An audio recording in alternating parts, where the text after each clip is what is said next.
My name is Owen Rogers. I'm a liaison specialist for the Library of Congress. My name is Megan Harris, and I'm a reference librarian for the Library of Congress. We both work for the Library of Congress Veterans History Project. I help veterans and their families add their stories to the library's permanent collections. And I help preserve and share those collections. So, this is one of my favorite VHP collections, and it came to us through a cold call. Somebody opened their uncle's desk drawer and said, "What is this material in front of me?"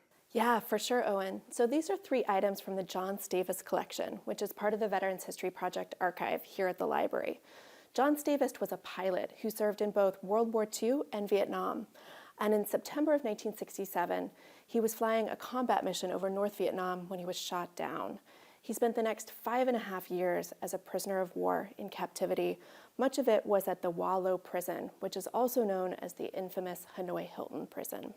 So Megan, his niece, told me that he was the old man in his unit and that so many of his pilot trainees had been shot down that he personally volunteered to fly combat missions over North Vietnam. So what can you tell me about this long list in front of us? Yeah, for sure, Owen. So this is one of the most intriguing and noteworthy pieces in the Stavast collection.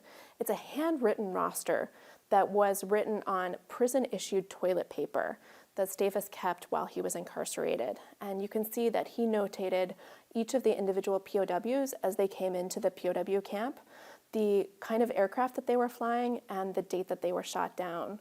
And if you look really closely, you can see a familiar name, that of the late Senator John McCain, who was shot down about a month after Stavast in October of 1967. So this roster is really important beyond just the reference to John McCain. As I said, it was written on prison-issued toilet paper, and it really illustrates that POWs were making the most of their very limited resources. It also illustrates their shared commitment to one another. Stavast wrote in a report after the war how critically important it was for morale for them to know who was in the POW camp with them. So it's symbolic of their commitment to one another and of their shared mission of surviving and making it home. Now these items, on a different kind of paper, these are some of the first things that his niece noticed in the drawer. Yeah, absolutely. So these are lists of French vocabulary words that Stavast wrote on the backs of Vietnamese tobacco wrappers. And he talks about in a letter that he wrote to his wife, one of the few that he was allowed to send during his incarceration, how important it was for him to keep studying French as a way of keeping his mind really nimble and occupied during what probably felt like just an interminable incarceration. Now, I've read some of the letters that he wrote home to his wife.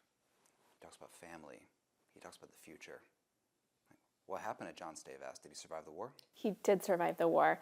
This is a photograph that was taken at his welcome home ceremony, and I absolutely love it because you can see his huge smile. It's such a joyful image, and it also shows you how supported he was in his community and how many people came out to celebrate the fact that he made it home. I'm so grateful that John Stavast's family shared his story with us. His niece, Catherine Mann, she told me that he was her favorite uncle. Yeah, we're so grateful to families like the Stavast family and Catherine Mann for sharing these items with us, because otherwise these stories wouldn't be captured here at the library. How can people learn more about the Vietnam War collections here at the Library of Congress? So we have over 25,000 individual Vietnam veterans collections as part of the Veterans History Project archive, and that's a lot of stories. So to help users make sense of these collections, we've curated a new research guide and a new online presentation. You can find those both at our website.